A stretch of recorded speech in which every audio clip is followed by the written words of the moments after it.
First of all, I just want to say thanks to Barry Streelman, to those who put on this event. This is the 26th year, which is truly extraordinary that it has been so successful for so long. And one of my worries historically is, would we be able to sustain support for the men and women who've served over a long period of time? And clearly, AVC is a big part of that. It's very much needed in the country, and just these 3 days and who you have here is an example of that.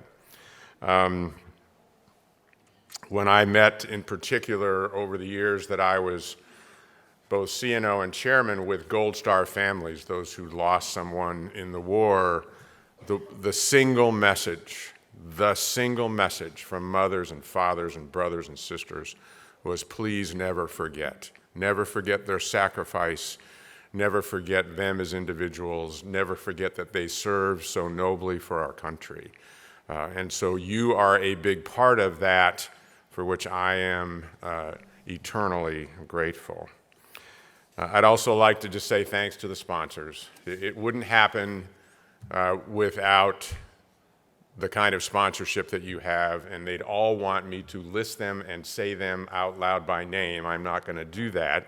But I would like to mention two individuals. Gary Sinise, who has been extraordinary over the last 20 plus years in his foundation and in his personal support, his personal time. The amount of time he's devoted to our men and women in uniform, and in particular during the wars in Iraq and Afghanistan, was truly extraordinary. I'm not sure anybody gave more of themselves, as a civilian to support our men and women than Gary. And the other is the Wounded Warrior Project. I know there was a discussion about the Wounded Warrior experience. It's very real, obviously, and the investment that in specifically Mike Lennington, who heads up Wounded Warrior Project, has just made the difference in so many, many lives. And I've known Mike since he was a brigade commander in Iraq. He's about to leave Wounded Warrior Project. If any of you are interested, we're looking for a good relief. But again, another outfit that's just been extraordinary and representative of all the outfits, so many outfits in the veteran space that have made a difference. As I indicated, my biggest fear when I retired just over 12 years ago is that the American people, when these wars ended in Iraq and Afghanistan, the American people would move on and forget about those who had served. And you're making sure that specifically doesn't happen. I'd also ask you, just because I've been involved in this and I'm fairly shameless, I've spent the last several years raising funds to establish a memorial near the mall for those who we lost and who served in World War I. When I was young, I used to think 100 years was a long time. It's not as much as I thought it was now at the ripe young age of 77, which I am today.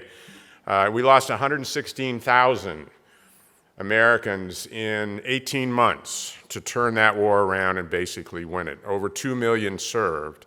And we actually have established the memorial up across from the Willard Hotel, and I would encourage you to stop by and see it if you're there.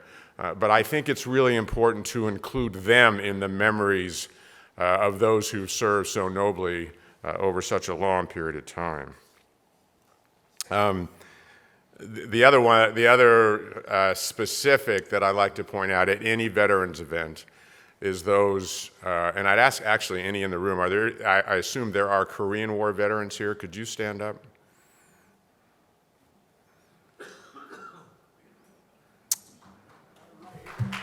Yeah.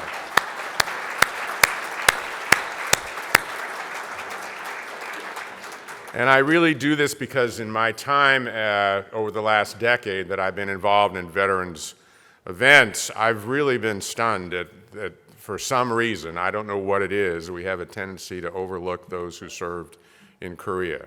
Too often it's called the Forgotten War, It never should be. The sacrifices were incredible there. The difficulty was incredible. And yet it's as if we move from the greatest generation, some of whom you saw just a few minutes ago, into the Vietnam area, and overlooking those who went to Korea. So I really try to actively remember to point them out, because it is something that sometimes, or too often in my life actually, doesn't get the public recognition that it should. So to those of you who served in Korea, thank you for that, and it's good to have you here. About 2010 or so, because I was losing an awful lot of young people, both KIA as well as thousands that were wounded, I invested a lot of my time in uniform to find out how their care was being handled, both in the service as well as with the Veterans Administration. And you young ones who are going to get commissioned, you will find out that on active duty we don't know much about the VA. We find out about the VA sometimes after we retire, but the two organizations, too often, the Pentagon and the VA, are actually on different planets. So I invested an awful lot of my time to find out what happened, particularly to those who were wounded in the wars, as they were discharged from the military and moved into the under the aegis of the VA specifically. As I invested my time in that, I was also being asked by many Americans, what can we do? And I really came to believe there was something out there called the Sea of Goodwill. There were millions of Americans that wanted to help. They didn't know how to do that. So in that time frame, we put together a white paper. I had a young Army colonel who was a brigade commander in Iraq and had lost 114 of his troops in the surge in 2006 and 2007, who will do this for the rest of his life in their memory. And the two of us put together this white paper called The Sea of Goodwill, designed to capture and articulate the support from the American people. And we focused it on what I call three legs of the stool: education, healthcare, and employment. And we did then, and to this day, we still see 250,000+ individuals leave the military every single year looking for what's next. And coming out of these wars, it was made that much more challenging at the time. And again, that three-legged stool was designed to focus on specific areas, because they needed to have an income. My classmate at the Naval Academy, Jim Webb, had almost single-handedly passed an updated GI Bill, which is a very robust education bill. And the basic premise is, the more education you have, the better off you're going to be in terms of your future. And then we had some significant healthcare challenges, in particular, and I know you focused a little bit on this over this weekend, in the mental health area. We still have those challenges. And that white paper it is still out there, and I still feel very strongly that if we focus on those three things, and in addition to those who serve their families, particularly spouses, when I came in the Navy a long, long time ago, the number I use, I think about 4% of the force was married. Now it's close to 50%. And typically we have two-income families throughout the military, throughout the country. And so hiring spouses as well as hiring vets is really key. And there are many organizations who have done an extraordinary job doing that. And that you would win a bet if you hire a vet is a really, really good outcome, because veterans are team-oriented, they're loyal, disciplined, they show up on time, they are tough in a crisis, they handle ambiguity well, etc. What we need when someone hires them, though, is we need what I would call a team inside an organization that is veteran-centric, that understands the language. And so the toughest part of getting the next step for so many veterans is literally the transition. And while there are challenges at the officer level, where I really am focused on this is at the heart of the pyramid, which are, I will say, our sergeants, our second-class petty officers, the E4s through the E6s, who really make us all go. And those of you that will get commissioned, you'll see that they do. We depend on them mightily. They're the ones that make the difference. So when they transition, they will continue to be able to make a difference. Generally speaking, the officer corps, when they leave, they're going to land on their feet, at some particular point in time. So I've tried to work hard to focus on that as well. The factors, again, the factors that really make a difference if you're hiring veterans, including a commitment from whatever the organization is from the top, the president, the CEO. They've got a staff that will focus on this, as well as a budget that will do the same. And then what can you do where you live with respect to that? We've also found out that local leadership is where this really makes a difference. I don't want to say there is no leadership here in Washington on these issues, but Washington can be pretty self-consuming, speaking to itself, if you will, and out of touch with what's going on throughout America. And I apply that to a lot of areas, quite frankly, right now, but this is one in particular. So what we've seen is a local leader or two in a given city, county, township area that really grabs this by the bullhorn and can really make a difference in terms of reintegrating veterans back into the communities. And about 80%, some number like that, about 80% of the veterans, those who leave the military, go home, go back to where they came from. So thinking about how to do that and being a leader in that regard is a big difference as well. Back to these wars and what I saw, we opened up a place called the Intrepid Center. There was $75 million raised by private individuals and corporations to open up this place called the Intrepid Center, mainly for the most seriously wounded, and in particular those who lost arms and legs, limbs, down in San Antonio, Texas, at the Joint Base down there. And when I walked in that place in 2007, when we opened it, my first question is, what's going to happen to that when the wars are over? And that question is still alive. And the young sergeants who had lost legs and arms then were in their 20s. And the technology was world-class, leading in terms of what was available in the world. We did the same thing here at Walter Reed and Bethesda. But the question is, what happens when they're 40? The technology that they got back then isn't going to work now. And we are in the here and now, and where is that investment being made to make sure that these individuals who are going to live longer, all of us are, who are going to live longer, will have the support they need for the rest of their life. And that continues to be a challenge. And the VA is getting better. They're getting better, but they still have a long way to go. Over roughly half of anybody that gets out of the military will not call the VA. They just don't get in touch with them. And the lines are too long. It's still too hard to get appointments, those kinds of things. And I know Secretary McDonough actually pretty well, who's a no-nonsense guy, and he has really made improvements. But we still have a long way to go. And the VA still has a fair road to travel with respect to caring for women. And typically, many of the women, particularly in broken families, have the children.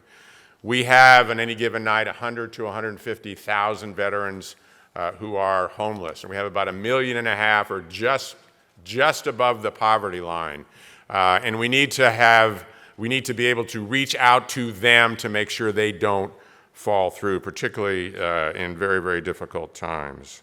And all of this I say because one of the things I learned is about our culture on the active duty side. And on the active duty side, we will literally take a bullet and die for you on Friday, but when you come to the quarterdeck on Monday and you're discharged, it is, we salute, say thank you very much, have a nice life. We're no longer in touch.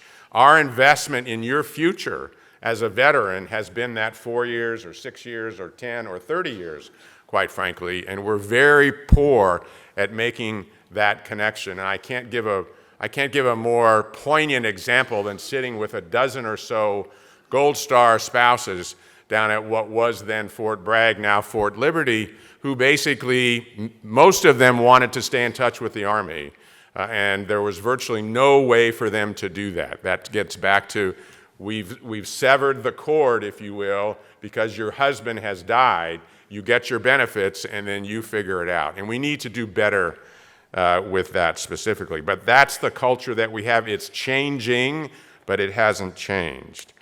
And some of our biggest challenges right now involve Gold Star families, actually families of those who've lost someone, in particular the cancers tied to burn pits that were everywhere in Iraq and Afghanistan, as well as the suicide challenge.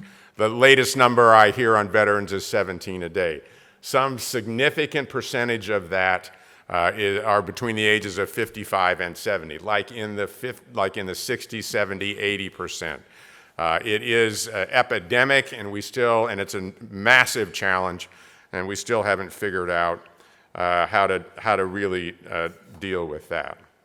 So there's still an awful lot of work to do. All of you who are here in one way or another and listening to this or involved in this, it's going to take all of us to do this. You can't just leave this to somebody else. And for you young ones who will be commissioned, this will be a challenge for you as well as you look at young ones who are working for you and that will transition to the other side. And as you down the road either stay or don't stay in the military. And the last thing I'd like to talk about I actually teach a leadership course at the Naval Academy to one section of firsties. And I focus that course basically on the values and principles each of us should have or understand. What are our beliefs? What are my values? What are my principles? How am I going to lead? And what do I stand for? Accountability, integrity, responsibility, courage, etc. And what are my principles of leadership? What do I believe in? And in this class, we go through developing what those are for themselves. I mean, really highlighting them and getting them to think about that, because that's what they're going to carry to the fleet and the Fleet Marine Force here in the next few months. And it is a group of seniors. In the local lingo, it's a group of firsties who will graduate in May. And I tell them we are living now in a time of very uneasy peace. And the challenges, I think it's as challenging a time in my life anyway, and dangerous a time. It's the most dangerous time since I was a senior in high school, or junior in high school, sorry, in the Cuban Missile Crisis. Most dangerous for the world. We have a rising China building nuclear weapons as fast as they can build them, and not overly interested in having discussions about that, although I was encouraged the other day when I saw publicly that apparently we're going to be able to start to talk to them about nuclear weapons. Focused heavily by a leader in China who believes strongly that Taiwan belongs to them and needs to see that happen on his watch. And he's in his third tour, and he may stay for several tours longer to make sure that happens. At a time when we have Taiwan, which is more and more independence-focused, more and more, it's a booming democracy, 24 million people, and there's more and more pressure on them being brought by China. It's extremely dangerous, and some of what you see are the close encounters, whether they're ship intercepts or aviation intercepts. They are scary close, and something bad is going to happen if that continues. And on the military side, we're not in touch with the military in China at all. Military to military communications have been cut off, which China has done historically over the years, up and down as things go well or they don't go well. So we have that. Obviously, we've got Russia, Ukraine, this is war on the continent. And one of the things that we as Americans, and I put myself in this category, need to understand better is the history and the culture of where we are in the world. I'm a Vietnam vet. I went there in 1969. I hardly knew where it was on a map. I was a young officer trying to figure out my job on the gun line at the DMZ, and I didn't know much about the culture, and I didn't know much about the geography. We need to do better than that. We had our own version of that in Iraq and Afghanistan as well. That's really, really critical. So we are, and if you talk to Europeans, by and large, the vast majority of Europeans I've spoken with over the last couple of years, Russia is an existential threat to them. That's why they are so motivated. And we have a NATO structure, and I think the administration has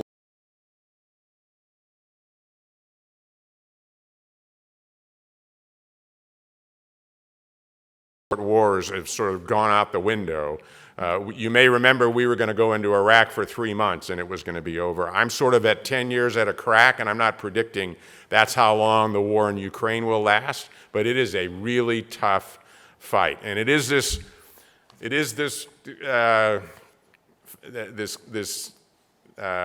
mix of very, very high technology, which we read about, and trench warfare, which was 1917. Which I find very interesting because the high-end technology has not delivered a win yet, that I can see. And I think that's the world that many of you will be out in, back to this uneasy peace. And war on the continent is something that has been feared on the continent for centuries. And so now we have it, and where it goes is not all that clear to me. We need to stay with that, to stay with our allies, if you will, and support them in that regard. And then lastly, obviously, in the last several weeks, we have this horrific, unthinkable action taken by Hamas that obviously the Israeli leadership, both on the civilian side as well as the military side, missed on Gaza. I spent a lot of time in Israel. I know some of the current Israeli leaders.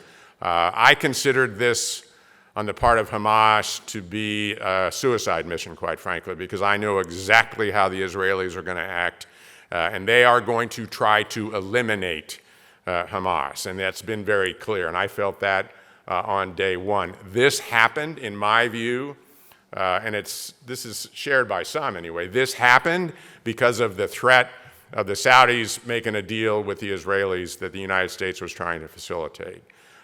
One of the questions we have to ask and figure out is, how does this end? What does it look like? In my view, it looks like a two-state solution, and it looks like a deal with Saudi Arabia and the other Arab states. That isn't going to be easy.